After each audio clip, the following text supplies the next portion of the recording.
Bismillahirrahmanirrahim. Assalamu alaikum students.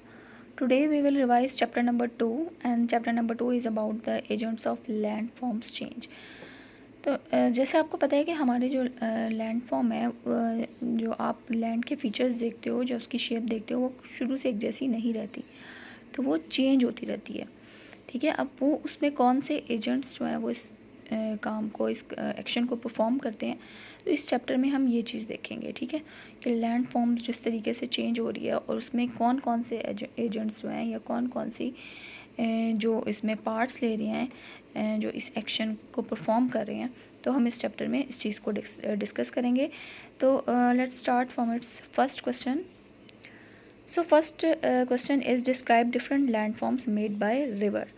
तो हमने पहले कौन से लैंड फॉर्म देखते हैं, जो वो वाले लैंड फॉर्म हम डिस्कस करेंगे आज जो रिवर्स की वजह से बन रहे हैं। ठीक है, answer is on page number given on page number 12, reverse erosional landform. अच्छा, इस क्वेश्चन के आंसर में हमने इसके 2 पार्ट्स देख रहे हैं। ठीक है, एक है रिवर इरोजनल लैंडफॉर्म और सेकंड है रिवर डीपोजिशनल लैंडफॉर्म।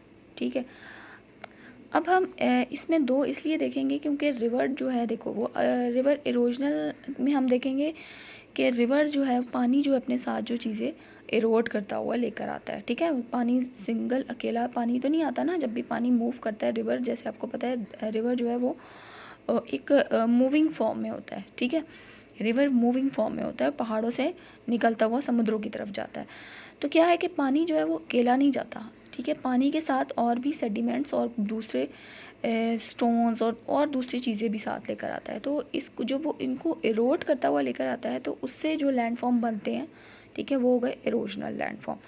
फिर उसको कहाँ पे वो छोड़ता है, ठीक है, जो अपने साथ बहती हुई चीज़ें लेकर आ रहा है, उसको कहाँ पे वो छोड़ेगा, कहाँ पे उसको छोड़ता है, तो उससे जो लैंडफॉर्म्स बनते हैं उनको बोलते हैं रिवर डिपोजिशनल लैंडफॉर्म। तो अब हम पहले देखेंगे river erosional landform. River creates the following landforms by erosion. Number 1 is V-shaped valley.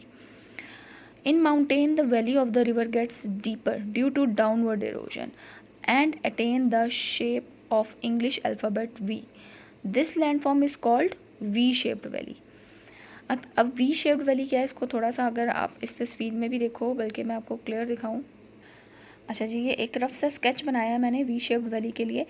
देखें क्या है कि माउंटेन्स में जब जो, क्योंकि इरोजन जब बहुत ज़्यादा डीप हो, ठीक है, नीचे की तरफ बहुत ज़्यादा डीप हो, तो उससे जो एक वैली बनती है माउंटेन्स के दरमियान में, वो होती है इंग्लिश अल्फ़ाबेट की तरह शेप की वी, तो उसको बोलते हैं वी शेप्ड वैली।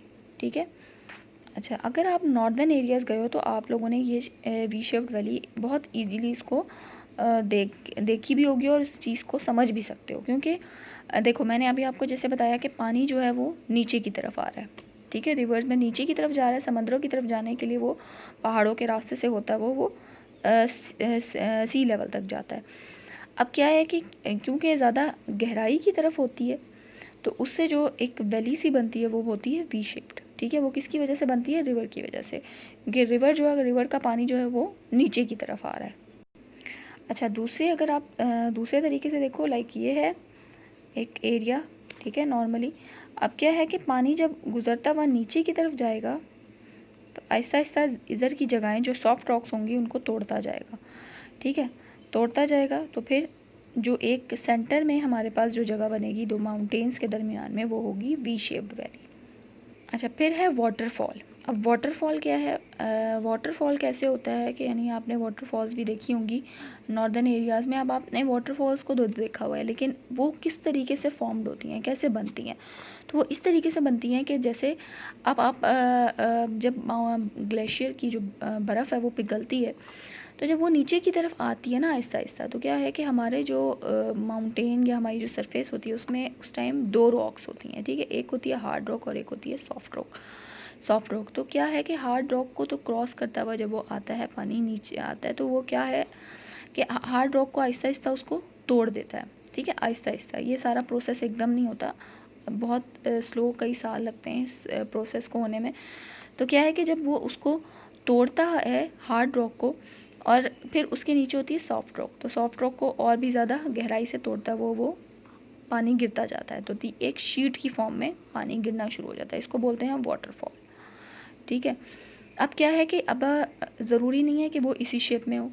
ठीक है, आहिस्ता आहिस्ता time to time maybe वो इस हार्ड रॉक को भी आहिस्ता आहिस्ता तोड़ दे, फिर तोड़ दे और वो इसको कट करता हुआ भी ऐसे भी आ जाए। ठीक है, तो ये है कि इसकी शेप जो है, ये याद रखना आप लोग कि लैंड फॉर्म्स जो हम पढ़ रहे हैं तो इनकी शेप सारी टाइम एक जैसी नहीं रहती, ये अपनी शेप्स जो हैं अकॉर्डिंग टू रिवर की जो मूवमेंट है और जो उसके सेडिमेंट्स जिस तरह के भी उसके साथ आते हैं उसके अकॉर्डिंग उसकी शेप भी बदलती रहती है। तो ये है वाटरफॉल किस तरीके से फॉर्म होता है कि हार्ड रॉक और फिर है सॉफ्ट रॉक।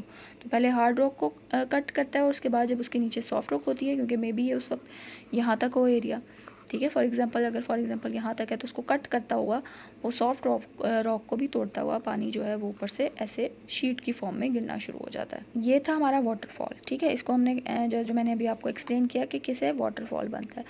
अब इसको हम थोड़ा बुक से देखते हैं। रिवर बेड में contain hard and soft rocks, जैसे मैंने आपको बताया। ठीक है, जहाँ से पानी आ रहा होता है तो उसमें जो हार्ड रॉक्स भी होती हैं और कुछ सॉफ्ट रॉक्स भी होती हैं। Sometimes soft rock are found beneath the bed of hard rock, कि समटाइम क्या होता है कि सॉफ्ट रॉक्स जो होती हैं वो हार्ड रॉक के नीचे होती हैं। When the river cuts the upper layer, जब रिवर जो है वो अपर लेयर को कट कर लेता है ऑफ हार्ड रॉक्स की, यानी जो हार्ड रॉक की जो लेयर होती है उसको कट करता है on the bed, it tends to erode the lower soft rock, तो वो क्या करता है, वो नीचे वाली सॉफ्ट रॉक को अपने साथ इरोड करना शुरू कर देता है टू अ ग्रेट डेप्थ।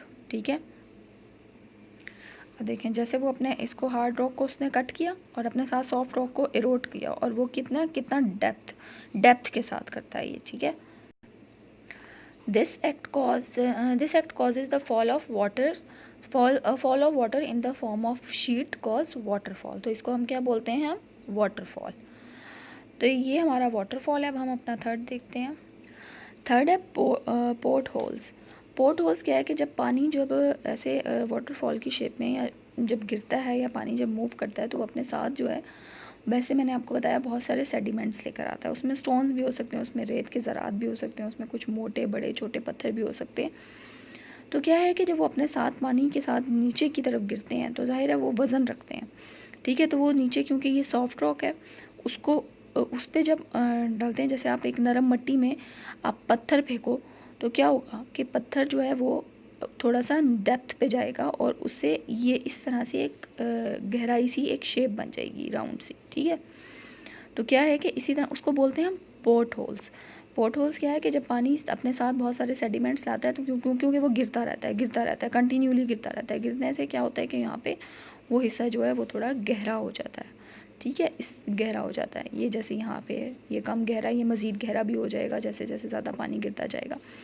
तो जो ये ज़्यादा गहरा जो ये डीप हिस्सा होता है क्या होता है, ये वो कहलाते हैं पोर्ट होल्स। अब हम इसको देखेंगे बुक में। Sometimes the swelling action at stones in the water develop holes in the river bed. ठीक है, जैसे मैंने आपको बताया कि जो ये जो स्टोन्स हैं उससे क्या होता है कि एक होल्स बन जाते हैं, these are called potholes, और इससे स्वेलिंग एक्शन यानी एक लहरें सी पैदा होती हैं। ठीक है, तो ये है पोर्ट होल्स। अब है मेंडर्स एंड ऑक्सबो लेक। पहले हम मेंडर्स देखेंगे उसके बाद हम देखेंगे ऑक्सबो लेक। तो थोड़ा सा इसको देख लेते हैं। और occurrence of hard and soft rocks in the river's channel results in the creation of a winding path due to uneven erosion of the river. These are called meanders. तो meanders क्या है कि एक रिवर की जो river जो अपने साथ एरोड चीज़ें करता है वो होती है अनएवन। अनएवन से मुराद है कि जब जो चीज़ें एरोड करता हुआ अपने साथ सेडिमेंट्स लेकर आएगा तो वो ज़रूरी नहीं है कि वो एक जैसी फॉर्म में हो। ठीक है, या वो सारी सॉफ्ट नहीं हो सकती, या वो सारी हार्ड नहीं हो सकती। तो क्या है कि जब पानी वाटरफॉल से नीचे की तरफ आता है। अच्छा, यहाँ पे मैं आपको थोड़ी सी एक चीज़ यहाँ पे आप एक थोड़ी सी चीज़ बात बताती हूँ। जैसे ये है माउंटेन। ठीक है, माउंटेन से पानी जो है वो समंदर की तरफ जा रहा है। ठीक है, तो ये वाला जो पार्ट है ना, इसको हम बोलते हैं ये यंग स्टेज होती है उस टाइम रिवर की। ठीक है, फिर ये होती है मेच्योर, और ये होती है ओल्ड स्टेज। ठीक है, ये जस्ट एक उसकी स्टेजेस हैं जो रिवर जिस तरीके से अपना जो वाटर जो है दरियाओं से जो पानी दरियाओं का जो पानी है जो पहाड़ों से होता हुआ जब समुद्र की तरफ जाता है तो उसकी 3 स्टेजेस हैं। एक होती है यंग, एक होती है मेच्योर और एक होती है ओल्ड, जब सबसे लास्ट वाली। तो जो मेंडर्स की बात हो रही है ना, वो होती है मेंडर्स जो बनते हैं वो होते हैं मेच्योर लेवल पे, ठीक है। और जैसे मैंने आपको वाटरफॉल बताया, जितना स्पीडली से पानी तेज़ी से गुजरता है तो वो होती है यंग स्टेज, यानी उससे पहले वाली स्टेज। उसके बाद हम मेच्योर स्टेज पे आएंगे। तो मेंडर्स जो है वो नीचे की तरफ बनते हैं, ठीक है। वो हमारे माउंटेन की स्लोप्स पे नहीं होते मेंडर्स। मेंडर्स जो बनते हैं वो होती हैं उसकी अर्थ लेवल पे, जो नीचे का लेवल होता है। अब मेंडर्स कैसे बनती है? मेंडर्स ऐसे बनती है कि जैसे मैंने आपको बताया कि रिवर की जो इरोजन है वो अनइवन होती है, ठीक है, एक जैसी नहीं होती। तो समटाइम्स क्या होता है कि जहाँ से हार्ड रॉक होती हैं, क्योंकि यहाँ पे आके पानी का जो बहाव है नीचे लेवल पे आहिस्ता आहिस्ता कम हो जाता है, ठीक है। जितना वो स्पीडली माउंटेन से स्पीडली गिरता है उतना स्पीडली वो यहाँ से ज़मीन की सरफेस से नहीं गिरता। बिल्कुल ऐसे ही जैसे अगर आप पानी आप पानी जो है वो अपनी बॉडी पे अगर डालते हो तो वो स्पीडली नीचे की तरफ जाएगा, और अगर वही एक पानी का गिलास आप उसको ज़मीन की सरफेस पे ऐसे करके फेंकते हो तो उसका बहाव जो है वो उसका स्पीड और होगी, और जो आप पानी उछाल के ऊपर से नीचे की तरफ डालोगे उसकी स्पीड चेंज होगी, ठीक है। तो क्योंकि अब पानी नीचे की तरफ आ जाता है तो क्या होता है कि यहाँ से जो हार्ड जो रॉक्स होंगी या हार्ड सेडिमेंट्स जो होंगे वो उनको क्रॉस कर देगा, कट कर देगा, उनको उनके साइड से निकल जाएगा जहाँ से उसको रास्ता मिलेगा, ठीक है। तो यहाँ से ये इस तरीके की शेप बन जाएगी। इसको बोलते हैं मेंडर्स। ये जो कटा हुआ आप देख रहे हो गोल, अपनी डायरेक्शन जो वो रास्ता निकाल रहा है, ठीक है, इसको बोलते हैं हम मेंडर्स। अब ऑक्सबो लेक क्या है? ऑक्सबो लेक थोड़ा सा इसको डायग्राम से ही मैं फोकस करवाती हूँ आपको कि क्या होता है कि समटाइम्स जैसे मैंने आपको बताया पानी जो है वो अकेला तो नहीं आएगा, उसके साथ सेडिमेंट्स आएंगे। तो सम ऐसे सेडिमेंट्स जब यहाँ पे छोड़ता जाता है, ठीक है, कहीं पे भी, जैसे फॉर एग्जांपल यहाँ पे भी अगर छोड़ता है तो क्या होगा कि ये सेडिमेंट्स आहिस्ता आहिस्ता इधर जब ज़्यादा होते जाएंगे तो पानी जो है वो अपना रास्ता चेंज कर लेगा। जब पानी अपनी डायरेक्शन चेंज करेगा तो ये हिस्सा उससे कट के अलहदा हो जाएगा, तो ये इस शेप में बनेगा। इसको बोलते हैं ऑक्सबो लेक, ठीक है। अब ये जैसे बन गया, अगर हम यहाँ पे देखो, इसको मैं फॉर एग्जांपल अगर यहाँ से कट होता है तो ये देखें, ये भी इस तरह की शेप बन जाएगी, ऑक्सबो लेक कहलाएगी। अगर यहाँ से ये वाला हिस्सा हम कट करते हैं तो ये देखो, फॉर एग्जांपल अगर यहाँ पे सेडिमेंट्स आ जाते हैं तो ये इस तरीके से ऑक्सबो लेक बन जाएगी, ठीक है। अब इसको ऑक्सबो लेक आपको पता है क्यों कहते हैं? इसको ऑक्सबो लेक इसलिए बोलते हैं, आपने ऑक्स तो देखी है, ठीक है, बैल, उसके ऊपर जो आपने उसका ये इस शेप में जो उसके कोहान जिसको बोलते हैं उस तरह से बना होता है, ठीक है। तो ये इस शेप की होती है। तो क्योंकि इसकी शेप इससे मिलती जुलती होती है उस ऑक्स के अपर वाले पार्ट से, तो इसलिए इसको हम बोलते हैं ऑक्सबो लेक। अच्छा, अब हम इसको थोड़ा सा देखेंगे बुक के पॉइंट ऑफ व्यू से। Sometimes river after cutting the outer bends, कि रिवर जो है वो कट करता है आउटर बेंड्स को ऑफ द मेंडर्स की जो आउटर बेंड्स हैं, जैसे मैंने अभी आपको बताया, उसकी जो आउटर की साइड पे ये जो बैंड्स बनी हुई हैं, ये इस चीज़ को कह रहे हैं कि उनकी आउटर सरफेस पे को जब कट करता है और अपना रास्ता चेंज करता है,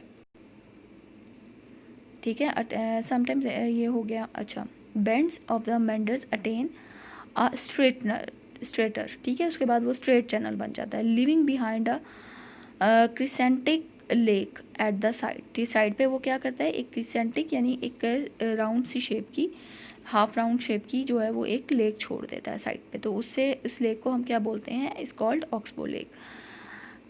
कैलरे lake on river Indus is an oxbow lake. कैलरे लेक जो रिवर इंडस के पास, रिवर इंडस से बनी है, वो है ऑक्सबो लेक, ठीक है।